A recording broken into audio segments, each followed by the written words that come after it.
안녕하세요 여러분. 오늘은 다름 아니라 제가 일본어를 잘하게 된 그런 경험과 굉장히 비슷한 요 샌님의 애니를 봤더니 일본어를 잘하게 된 건에 대하여 라는 책을 소개해드리려고 영상을 찍게 되었습니다. 이 책의 리뷰를 같이 하면서 제 경험도 같이 이야기를 해드리려고 하는데 정말 저와 비슷한 경험이 많으셔서 엄청 깜짝 놀랐던 그런 기억이 납니다. 이 책 중에서 제가 굉장히 인상 깊게 봤었던 내용들을 위주로 소개를 해드리고자 합니다. 그럼 시작해볼게요.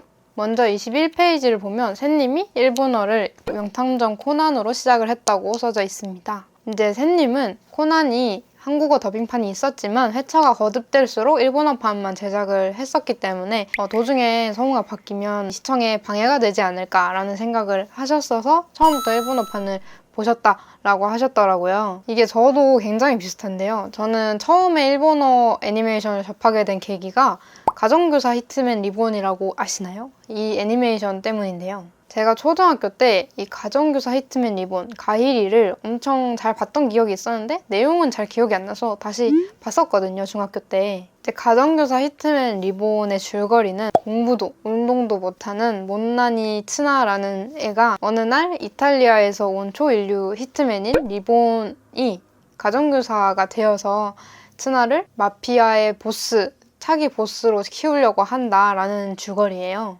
초반에는 이 애니메이션이 옴니버스식의 단발적인 에피소드가 많긴 하지만 고쿠요 편을 기준으로 츠나가 능력을 가지게 되면서 되게 소년 점프 스타일 액션 만화가 되기 시작합니다.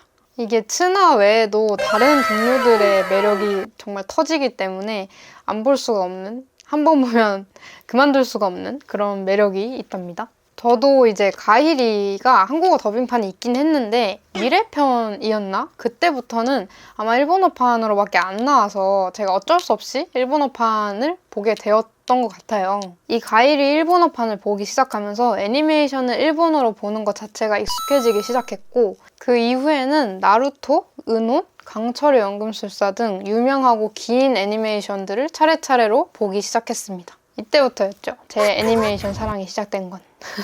그리고 다음으로 35페이지에 샌님의 원포인트 레슨 1번을 보면 일본어를 공부함에 있어서 좋아하는 마음을 유지하는 것이 중요하고 이 마음을 활용해서 일상에서의 자신의 관심을 일본어로 계속해서 가져가야 된다라는 내용이 담겨져 있어요. 지금까지 제가 올린 영상에 있어서도 이 내용을 정말 많이 강조를 했었는데요. 일본어를 공부하기 위해, 잘하기 위해 애니메이션을 소비하는 것이 아니라 일본의 문화가 좋아서 콘텐츠를 계속 소비하다 보니 일본어가 들리게 되었다라는 전개가 가장 바람직합니다. 저도 초반에는 내가 일본의 애니메이션을 굉장히 좋아한다라는 정체성은 없는 상태로 애니를 접하게 되었는데요. 그냥 그 어린 시절에 저는 어렸을 때 투니버스에서 봤던 이누야샤, 달빛천사, 너에게 닿기를 이런 걸 다시 보고 싶다라는 마음으로 가볍게 시작을 했던 것 같습니다. 그러다 보니 이렇게 더빙판 있는 건 더빙판으로 보게 되고 일본어판밖에 없는 건 어쩔 수 없으니까 일본어판으로 보자 라고 돼서 지금까지 일본어 애니메이션을 보게 된 거죠. 이렇게 점점 계속해서 일본 애니메이션을 보다 보니 일본어가 들리게 되는 케이스입니다. 저처럼 이 투니버스 세대이신 분들은 조금 애니메이션에 익숙하실 수도 있는데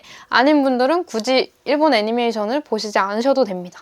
일본 드라마나 영화에서 그런 잔잔한 분위기를 느낄 수 있는 것들을 좋아하시는 분들은 그런 일본 드라마나 영화를 보셔도 되고 일본식 만담이나 일본 개그를 좋아하신다 하시는 분들은 일본 예능을 보실 수도 있고 개그 애니메이션을 보실 수도 있고 이렇게 선택을 하시면 되는 부분이에요. 저는 어떠한 콘텐츠에 충분한 관심과 애정을 가질 수 있는 분들이라면 그 콘텐츠 이외에도 J-POP이라던가 애니, 일본 라디오와 같은 그런 콘텐츠에도 다 애정과 관심이 뻗어나갈 수 있다고 생각합니다. 그렇게 뻗어나가진 관심과 애정을 통해서 이제 일본 문화 덕질이 시작이 되는 거겠죠? 그래서 이런 덕질은 이 책 72페이지에서 샌님이 말하신 것처럼 덕질 프로세스라고 정의를 할 수가 있을 것 같아요. 이 내용도 제가 일본어를 공부하는 방법에서 말씀드렸던 것과 굉장히 유사한데요. 일본 애니메이션을 좋아해서 캐릭터를 파게 되고 그 캐릭터의 성우를 파게 되고 그 캐릭터가 진행하는 라디오나 이벤트 영상을 계속 보게 된다라는 것도 하나의 덕질 프로세스입니다. 저도 찐 오타쿠들만 하는 거라고 불리는 성우 덕질을 해봤었는데요. 예전에 찍었던 애니 추천 영상에서도 추천드렸던 나츠메 우인장이라는 애니메이션을 보고 성우 덕질을 시작했었어요. 나츠메 우인장의 줄거리는 남들이 보지 못하는 요괴를 볼 수 있는 나츠메가 자기와 같은 능력을 가졌던 할머니의 유품인 우인장이라는 걸 물려받고 요괴들에게 이름을 돌려주면서 일어나는 일들을 담은 애니메이션이에요. 요괴가 나오기는 하지만 그렇게 액션적인 요소는 없고 인물 간의 갈등을 풀어나가는 굉장히 느긋한 진행 방식이 특징이에요. 이 애니를 보면서 저는 우선 나츠메가 훈훈한 용모를 가지고 있고 사람과 요괴 모두에게 괴롭힘을 당했어도 그들에 대한 측은지심을 가지고 있는 굉장히 마음씨 고운 캐릭터다라는 걸 느끼고 난 다음에 이렇게 캐릭터가 좋아지니까 목소리도 굉장히 좋게 들리기 시작했어요. 나츠메 성우인 카미야 히로시를 파게 되면서 카미야 히로시가 10대 훈훈한 남자아이 목소리부터 근엄 있는 군인 목소리,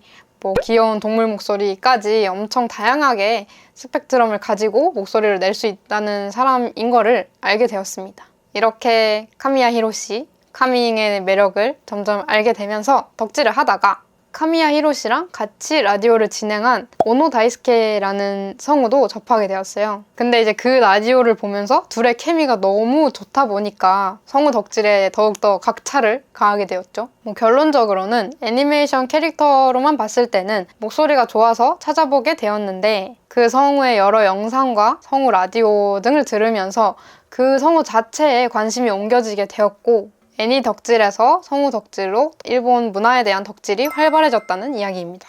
저처럼 이렇게 일본어를 공부해야지 라는 접근이 아니라 내가 좋아서 찾아보고 탐색하고 하는 과정에서 일본어를 많이 접하면서 일본어를 듣는 시간을 늘리게 되면 점점 관심도 쌓이게 되고 일본어도 잘하게 될 것이다 라는 이야기를 하고 싶었습니다. 중요한 거는 일본어로 파는 걸 하나의 분야만 파는 것이 아니라 다른 새로운 분야로 계속 나아가야 한다는 점이 가장 중요한 포인트일 것 같습니다. 이 유튜버 샌님의 애니를 봤더니 일본어를 잘하게 된 건에 대하여 라는 책은 제가 경험했던 과정들과도 굉장히 비슷하기 때문에 제가 이전에 만들었던 영상인 일본어 공부하는 방법 또는 애니 추천 영상 등이 도움이 되셨던 분들이라면 한 번쯤 읽어보셔도 굉장히 좋을 것 같습니다. 일본어를 더 잘하고 싶으신 분들은 샌님 책에 애니메이션이나 J-POP 어떤 특정한 분야로 공부하는 그런 프로세스가 자세하게 나와 있기 때문에 컨텐츠를 활용해서 어떻게 일본어를 공부할지 참고하고 싶을 때 읽어보셔도 굉장히 좋을 것 같습니다. 그럼 저는 이만 책 소개를 마치도록 하겠고요. 한 번씩 구매하셔서 도움이 되었다면 댓글에도 도움이 되었다고 말씀해주시면 감사할 것 같습니다. 안녕!